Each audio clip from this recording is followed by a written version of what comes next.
Hello, everyone. Happy Monday. Thank you so much for joining us.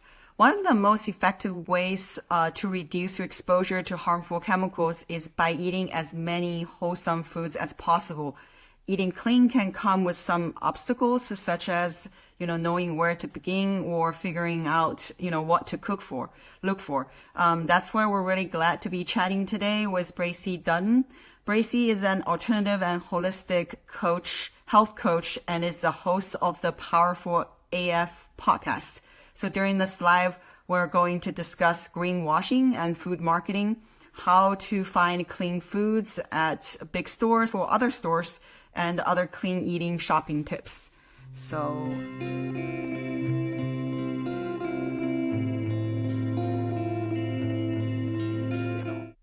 Gosh, thank you so much for taking the time to join us today. Yeah, I'm so excited. This is a really interesting topic. We talked about, greenwashing for kind of personal care products, but we never really talk about food marketing and then around greenwashing around food. So we're really excited for this chat. Oh, I love it. I can nerd out for it forever. So I'm so excited you invited me to talk about it. Tell us a little bit about yourself, how you became an alternative and holistic health specialist. Oh gosh. Okay, so I grew up on the standard American diet, living the standard American life, which means we ate a lot of. My mom always cooked, but everything was still highly processed. And we always would brag that she made her mashed potatoes from scratch, when everyone else was using a box. But that was like, as extravagant as it would get. And I had a lot of gut issues from a really young age. I actually went to a specialist and they said I had IBS, and they said, fix her diet and she needs to reduce stress. And I was like 12. Um, so that's kind of when my health issues started. I got put on antidepressant medication when I was 18. I got on birth control at 13 for horrible periods. And I always had a really strange relationship with food where I couldn't stop myself from overeating. And I noticed that my friends didn't deal with that. So it was always like a shame thing going on. And I was always trying to diet. I remember my first diet where I purposefully did not feed myself for a whole day was in junior high. So just a lot going on in regard to food. And I was always trying to fix myself with a diet. And I had my kids around age 21 and 22, and I was working a really high stressful job. And then 2020 happens. And that was kind of my way out of the stressful job. And for the first time ever, I had enough time on my hands to actually figure out how to take good care of myself. I always say I was parenting from the couch because I was always so sick from the food I was eating. And I finally had enough. So I found myself down a rabbit hole of information. I actually listened to Dr. Christian Gonzalez. I don't know if anyone here knows who that is, but he was on a Tom Bilyeu podcast, and he started talking about the ingredients in our food and how they were causing cancer and causing all of the issues that I had been dealing with my whole life. And it just sent me down a rabbit hole, and I have been engrossed in the information ever since because it truly saved my life. It saved my relationship. It saved my mental health. So I can't shut up about it. And that's kind of how I ended up here. That is amazing. So as a self-professed crunchy mama, like what would you define as, clean eating? What would I define as clean eating? So I always say we want our food to be as close to nature as possible. So as close to the way that God intended it to be, or whoever the heck created us and everything on this planet, with as little processing as possible. So that means nothing artificial, no chemical additives. And I know it's different in skincare and body care. There are some safe chemicals. For me, food, there's not any safe chemicals. I don't want to ingest something that's not food. So to me, clean eating is eating real whole foods. Now, I do include some processed foods in that as long as what's on the ingredient label is all real food. Makes sense. So why is clean eating so important for holistic health? Well, when people like to argue, like no food is bad. or, there's always this good and bad conversation. And I understand when someone has an eating disorder, like a genuine eating disorder, that can get very tricky. But to the people I'm speaking to, when we put food, and I say, you know what, you're right, there is no bad food, because the food that we're talking about isn't even food, because there's more non-food ingredients in these foods than there is actual food ingredients. And we do so much processing and manipulating to the food that it has no nutritional value left. So it's empty calories, which means we're getting no nutrients from it. So it's important, because the way in which our bodies were designed to use real food as energy and for nutrients. So when we're putting non-food items into our body, it's causing chronic inflammation, it's causing irritable bowel syndrome, it's causing autoimmune disorders. So it's kind of sending, our body can only handle so many toxins and non-food items. So eventually it's going to start breaking down. Just like if you didn't put the right gasoline in a car, your car is going to stop running properly eventually.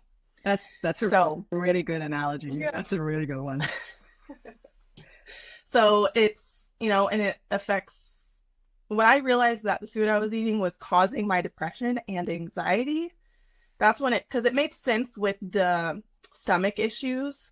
But when I was like, okay, if I stop eating this food and it saves my mental health, then I will really be bought in. And it did. When I'm eating clean food, I feel energized. I feel present with my kids. I feel connected. I had my first big spiritual awakening when I removed these foods from my life. So the reasons to eat like this are endless, because it's going to not only prevent disease and sickness, but it's going to have, you enjoying your life now in this moment. You're more clear. You're not losing your car in the parking lot. You're not crashing at 2 p.m. needing more coffee, so it's really simple in the fact that you genuinely feel more alive and more connected and present. I also feel it's not just preventing, illness, disease for yourself, and also improving your own quality of life, but it's also people around you. Because, then when you are more engaged with people around you, your friends, family, kids, their life is also like a lot better. Absolutely. I tell this story a lot, that in the job that I left in 2020, I was being pulled into the office and being coached on poor performance at least once a month. And looking back, I know it's because I was waking up late every single day because I wasn't sleeping at night due to my lifestyle and my diet. I would run to Starbucks or McDonald's on my way to work, and I would eat that. Or even if I had time, I might stop at the gas station and get a Pop-Tart and a Red Bull. And then I would live on candy and coffee at my job until I got fast food for lunch. And then I was so stressed when I left work, I was stopping at McDonald's on my way home because I was stress eating. And that, I know for sure, that is why I could not do my job. And when I was getting home, I could not parent my children. I was laying on the couch, could barely scrap together food for them. So you're absolutely right. It changes everything in regard to relationships, work, career, finances, everything. Wow. Your feed has like a lot of great tips for clean eating, so especially for parents. So first, why do you think it's hard for people to transition to sort of a cleaner eating lifestyle? There's a couple reasons why it's hard. I think the hardest reason, and this is really hard for parents to hear, but these foods are biologically addictive, and the food companies target children. They have billions of dollars in their marketing ad spend every single year targeted at children as young as 2 years old.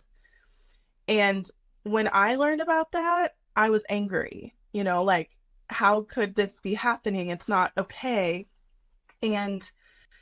But we can also know, okay, now that we have the information, we can choose to make a different choice. So we didn't know what we didn't know.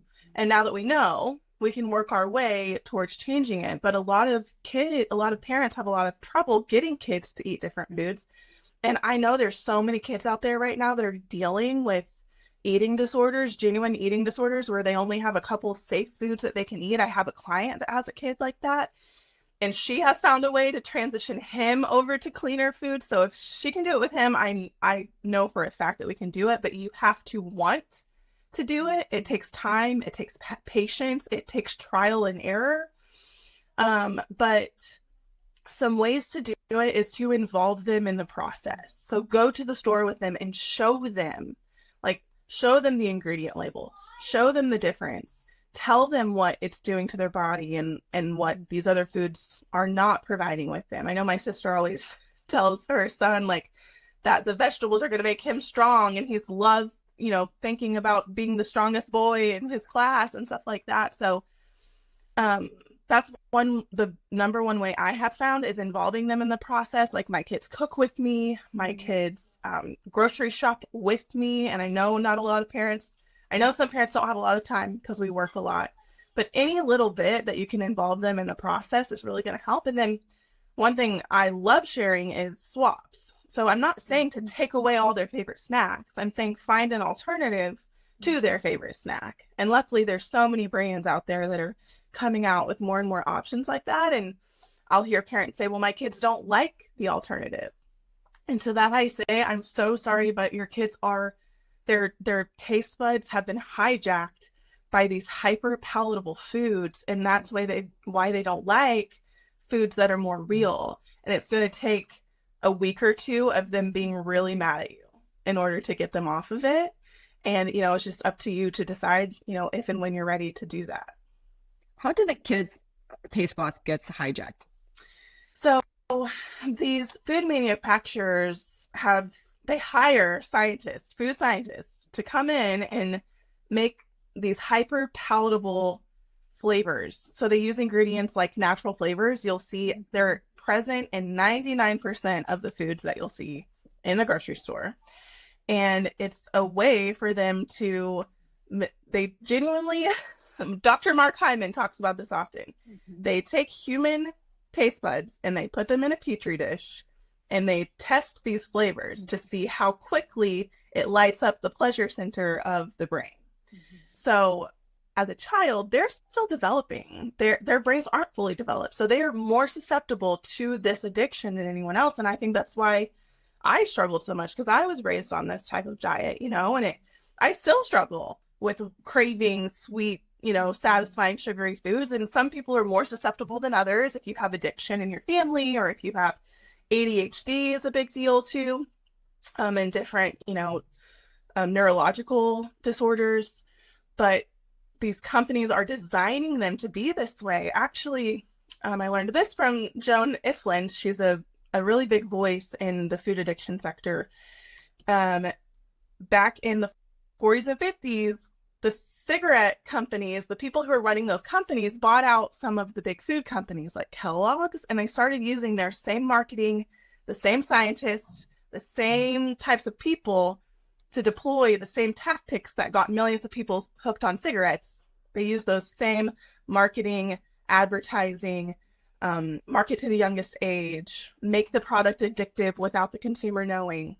And that is how they get kids hooked. And the only way to change it, and it changes quickly, so it not only affects our taste buds, but it affects our gut microbiome. So the more that we feed those bad bugs, the more that those bad bugs are going to tell our brains, because neurologically it's all connected. The bad bugs, I tell this to my kids all the time, it's a really great way to get them interested in what they're eating. Is my daughter will say, "Mommy, does this food feed the bad bugs or the good bugs?" But if you feed the bad bugs, those bad bugs are going to trick your brain into telling you that you want more of this sugary food, and you're not bad or wrong for wanting the sugary food. Everyone likes the way that it tastes. But what I wanted to get to was that when you remove these hyper palatable, ultra processed foods from your diet, your taste buds will change. Within 4 weeks, your dopamine receptors are starting to regenerate, your taste buds are changing, and actually your gut microbiome changes within 3 days. So it's not too much time of suffering to get to the other side. That's amazing, because it's also like a vicious cycle, right? If you don't disrupt this cycle, then you're just gonna keep spiraling. And then versus if you stop, your taste bud changes, then everything else improves. Yeah, and you'll start to notice when you eat that other food, it doesn't taste as good anymore. You can taste the chemicals, you can taste the artificial flavorings, and you instantly feel terrible. Whereas before, your body was trying to be acclimated to it, so it didn't hit you as hard because you just always felt like crap. So it is. It's kind of a cool experiment, and that's why I have a 4-week reset. Let's remove these foods for 4 weeks, and then see how you feel. Introduce them, and see if you really want to keep eating them. We love your content because you make shopping for clean foods like really practical, and also like ways, getting kids involved in a lot of these really wonderful tips. So what are some stores that you visit for clean foods, and were you shocked by how many clean foods can actually found in like some of the bigger like grocery stores? Yeah, Walmart shocked me the most. So I lived in Houston, Texas for 8 years, so I had access to every store I could ever want to get whatever food I wanted within like a 5-mile radius. And then last year we moved up to a small town in southern Wisconsin, and all of a sudden all my options shrinked. So when I went to Walmart, I was very, very impressed by the clean options. Not necessarily their meat and their produce, but they have a lot of the cleaner snack options like Lesser Evil, Chosen Foods brand, Amy's, Simple Mills. Those are some of the ones on the top of my head. But Walmart was very shocking. Aldi has a lot of great options, especially if you're on a budget. Aldi, you can pretty much get everything you need at Aldi. And I do want to say, just because it's at Aldi doesn't mean that it's clean. You have to know how to read ingredient labels. And that's very important still, because they still have ultra processed, hyper palatable foods at Aldi. So those I would say are my top two, especially if you don't have a lot of accessibility. Another one is Thrive Market online. If you need something like that, they have a lot of great snacks. But if you're going to do meat, like when it comes to meat and stuff, find a local butcher, because even if it's not grass fed or pasture raised or anything like that, it's going to be better because it's from farm to table, and they aren't having to use as many processing agents and stuff like that to make it last on the shelf. You also mentioned like some stores are disappearing. So tell us about your experience, in the clean eating section of Sam's Club. So I asked my followers on Instagram, because I have actually never been to a Sam's Club, but I was scouring through their website and like Instacart to see, if I was to shop through here, what would I find? And I clicked, they have a clean eating section. So I clicked the clean eating section, and the first thing to pop up was like Jimmy Dean sandwiches, which no shame to anyone who eats those, but just so you know, like if you look at the ingredient label, it's not real food. So it's very interesting. That's a form of greenwashing, right? Like if they say it's clean, but it's really not, and consumers don't know, they're going to think it's clean. They had a bunch of energy drinks with artificial dyes and high fructose corn syrup and stuff that is just absolutely not clean. And, I didn't find anything honestly from them. I think they might have 1 or 2 clean food items out of the whole entire store, which is shocking because I think them and Walmart go together, right? Yeah. That is actually really shocking, because I know Costco has some pretty decent options. Yeah.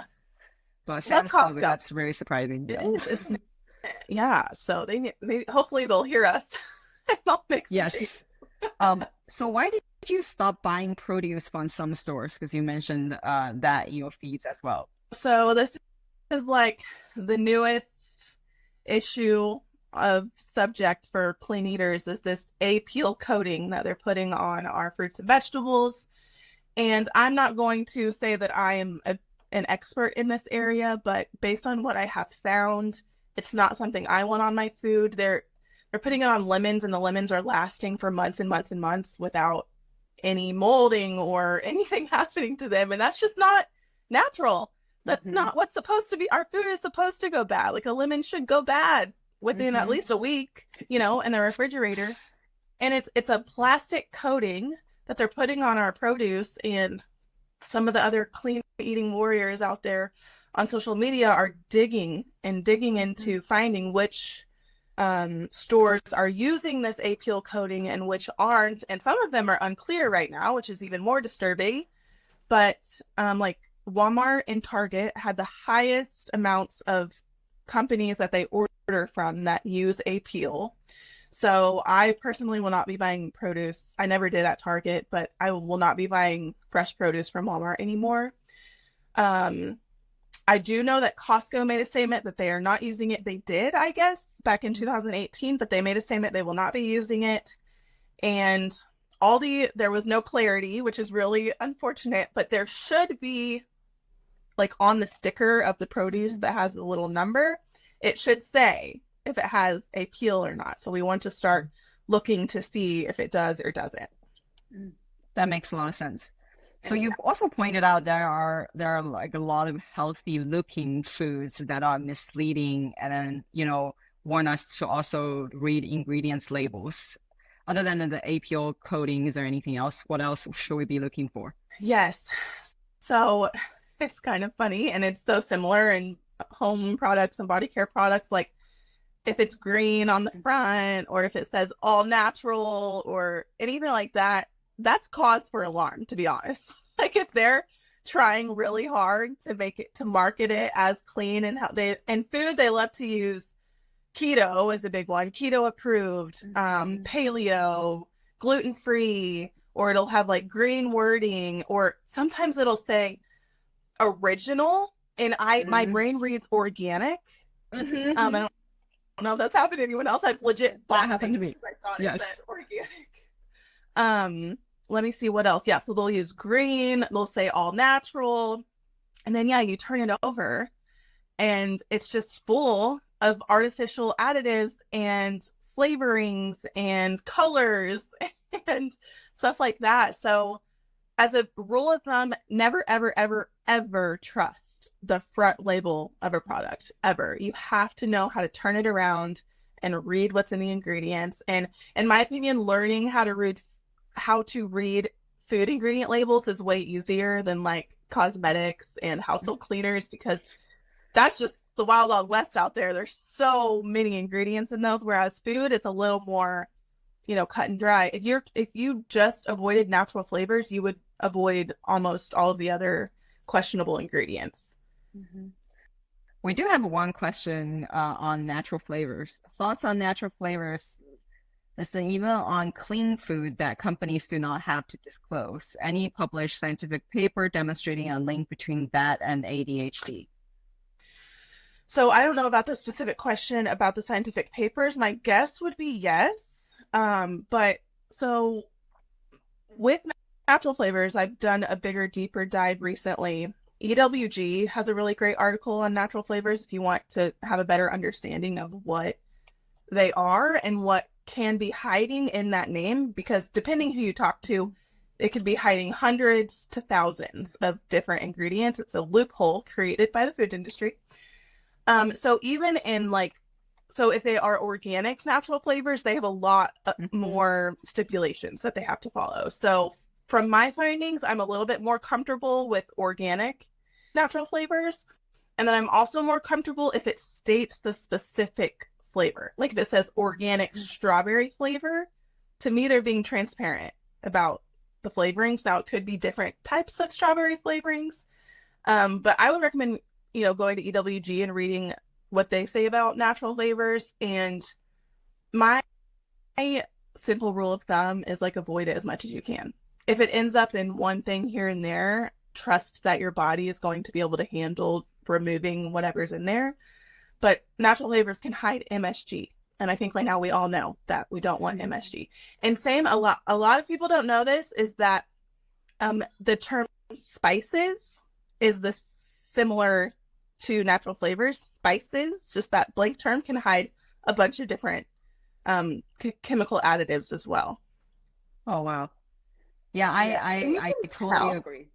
And you can tell when you eat something, if you eat clean and you eat something, I can tell you this absolutely has something in it that's exciting my taste buds right now. So I probably shouldn't be eating it. You can start to tell. So yeah, and I also think like, if it's one particular food that your kid's favorite or you eat really often, it's always good to check with this clean food manufacturer what's actually in their natural flavor. If they can answer you with this question, give detailed ingredient list, what composed of this natural flavor, that's a little more trustworthy. But I agree that if you can avoid, you should just definitely avoid. That's very true. Yeah, some companies will tell you if you reach out to them, or they'll say like, we can't tell you exactly what it is because they say it's like a proprietary blend, but they will tell you, I can tell you it doesn't have these things, which definitely is helpful too. Yes, that's a great tip. Yes. So what are some tips for shopping for cleaner food when not all the options are organic? Yeah, so EWG again has a really great tool for us resource. It's called their Dirty Dozen list, and then they have a Clean 15 list. So every year they gather all this data from I can't remember how many, but a lot of produce that is tested for levels of glyphosate, which is a chemical sprayed on food that we don't want. It's a carcinogen. And then other pesticides and herbicides. So on their Clean 15 list, those vegetables and fruits had the least amount of these chemicals present. And then the Dirty Dozen had the most amount. So if you're on a budget or if you don't have access, I would buy the Dirty Dozen organic, and then the Clean 15, you can feel more comfortable. And then they have like an in-between too that you can kind of decide how you want to do that as well. That's a great tip. You recently also made a switch in your apple cider vinegar. Why is that? Oh man, that one went viral and it's real fun. So Bragg's, honestly, it's like 50-50. People are saying that they did get bought out, they didn't get bought out. We do know for sure that different celebrities have a hand in the company, which is very strange.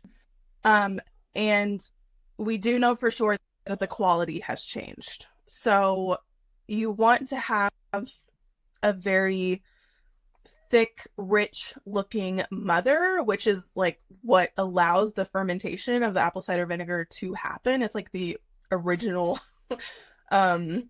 thing that's added to the apple cider vinegar to create the fermentation process. And it tastes very diluted. It tastes different. I mean, I have people in the comments saying like, oh my gosh, I noticed like something's off about it. And this happens a lot. It's not just apple cider vinegar. Rayo's, everyone loves Rayo's marinara or pasta sauce. It just got bought out by Campbell's. Another brand that I love, Primal Kitchen, got bought out by Heinz Kraft. It was actually been a while ago. I think it was 2018. And their quality doesn't change immediately, but it does start to change over time. You can just tell that these bigger companies, they want to make more money. So they start to change the quality of the product, and it's really unfortunate. It doesn't always mean that it changes. It just means once something gets bought out, you just want to pay attention to the quality. Mm-hmm. I know we're almost over time. Do you still have a few more minutes? I have 3 more questions to ask you, and I saw we have another question came. Okay, awesome. This is such like a planned chat. Okay, because I also wanted you to like talk a little bit about your Powerful AM podcast. Tell us about that. Okay, the podcast. So honestly, my podcast has been a little, what's the word I'm looking for? I haven't paid enough attention to it since the new year, but I'm going to. So I started that podcast as a place to have conversations like this, where we have time to, talk about, these very important subjects and, talk with people in the field who know what they're talking about. Like I had my friend Andrea from Switch Natural on, and other voices who want to raise awareness about all of this clean living, clean eating, and this includes food addiction, which is very near and dear to my heart. But I named it Powerful AF because the more that we know, we always say knowledge is power, right? So the more that we know, I believe that we take our power back. So we take our power back from these industries who have unfortunately manipulated us through marketing and advertising to ingest and use these unsafe products. So the podcast is all about providing the education and support and awareness for people to become powerful AF. I love it. I love it. So how do you recommend some of your favorite items? How do I recommend some of my favorite items? So I do have, like in my LinkedIn bio, I have something that says my favorite stuff. So I have an Amazon storefront.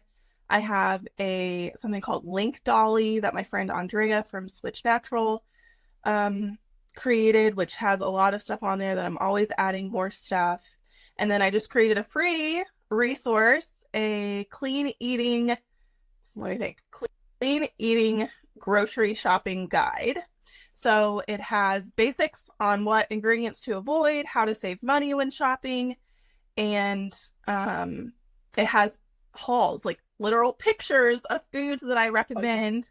And I have Costco, Walmart, Target, Sprouts, and Kroger on there right now. And I'll be adding ones every single month, and it's completely free. So I've had a lot of good feedback on that one. That's amazing. Thank you for doing that and for doing it for everyone. This Yeah. is like so useful. Yay, yeah. They're loving it, and I'm excited how much everybody's loving it. So Yeah, one question came and someone's really excited that caught you on live, asking, can you go over what bioengineered ingredient means? Is it safe? yeah, man, we're seeing so much more of this, and it's very concerning. So again, I'm not going to act like I know for sure what it means, but bioengineered means, to me, it means that it was engineered outside of what it naturally would be on its own, so that it's been manipulated by man. To me, that means it's not real food. But I'm committed to doing more research on what this means, but you see it on all of the hyper processed, ultra processed, non-food foods. So to me, maybe they're getting more strict in labeling with, they have to tell consumers that this food that you're labeling as food is not real food. So that's what it means to me, but that's not necessarily an educated answer. So I'm committed to getting back to you guys on that. I also heard that some of the bioengineered stuff that could be even from seeds, and then that could be genetically modified, where they're not really required to be labeled as GMO because somehow it's bioengineered. Like another term I also heard, which was also a bit concerning, is that they call bioengineered stuff, they call it precision fermentation, but it's actually just means GMO. Okay. But that's not really required to label. But when, because when we think about fermentation, it's a natural process. It's great, right? But except when they call it precision fermentation, it's actually means pretty much GMO, which is really concerning as that's not exactly, labeled. Right. It kind of reminds me of products that say BPA free, but they're just using BPA analogs that do the exact same thing to your body. Exactly. So that's likely what's going on. Yeah. But I feel like if it's like bioengineer, they probably have some ingredients that in the back of that label you probably cannot even pronounce, or some kind of way that you can kind of like select out of that. I mean, it's on the back of a pizza I looked at, and it says imitation cheese, and it's like the Kraft singles that I grew up eating. It's not even, it's imitation cheese. It can't even be labeled as, it's called cheese product. So it's stuff like that, yeah, that it's more, just like I said earlier, more chemicals than it is food that comes from nature. Amazing. So anything else you'd like to share with us? I do agree. Someone said avoid anything that's banned in other countries. Yes, I definitely agree with that. And plus some, like that even more, because other countries haven't banned everything. And it is wild that the same food manufacturers like Kraft and Nabisco and all these big brands, they make different foods for other countries without the crap in it. How wild is that? Like, why are we as Americans less deserving of clean food? Man. So I just encourage everyone to become an informed consumer, like inform yourself. And then you can decide if you want to eat. Like, I have listened to my reins a lot. I was like very anal for a year, and it was kind of driving me insane. So now I trust that I eat at home, nothing comes in our home that's not in alignment with my first personal food standards. And that way I feel okay going out to eat sometimes and getting some seed oils or getting some non-organic foods or maybe some refined flours. So don't stress yourself out, because cortisol in your body is just as toxic as these non-food ingredients. And swap out as you run out. So don't feel the need to just waste everything and throw everything away and go crazy and spend all this money on food that you might not even like eating. But once you run out of something, try the alternative, see how it goes, and be patient with yourself, be patient with your family. A lot of people struggle with getting their family on board. And I just want to say that I was the one in my family that did not want to get on board, because I was so addicted to McDonald's and other junk foods that me and my husband would get in fights when he was like, no, we're not eating out, we're eating a home cooked meal. And I would legitimately throw a fit because I wanted my food, that I was addicted to. So you stand your ground as the person, because if my husband wouldn't have done that, I don't know where we would be today. So I'm so grateful that he gave me that tough love and was like, we're doing this, whether you like it or not. So I think that's a good place to end. Just be patient with yourself and be patient with the people around you, and find a support system, because majority of the population, unfortunately, is not doing this. So like when your kids go to school or when you go to parties, like everyone might look at you like you're crazy because you're not eating their stuff. So it's really good to have other people that are doing it with you so that you don't feel alone and isolated. That's amazing. Okay, I actually have one more question. Okay, sorry. How can someone work with you? Okay. I really would like for the knowledge if somebody wants to, get your guidance. How do they work with you? So the best way at this moment is to join the 4-week reset community. And it's a very low buy-in, and you get a bunch of educational resources, and then you get into a private Facebook group where you have access not to only me, but a huge community of people who have been with me for years, who are very knowledgeable. And then I am currently working on restructuring my coaching business. So just get on my email list, download that free guide, and stay connected through Facebook and Instagram. And I do my very best to answer DMs. So if you have specific questions, I'm always open to that, because it helps me with content ideas, and I love connecting with you guys in that way. Amazing. Thank you so much for taking the time and go overtime answering these questions. So thank you. Thank you so much for having me. This was so fun. Thank you. So much fun. Until next time. Talk to you soon then. Alrighty. Bye-bye. Bye.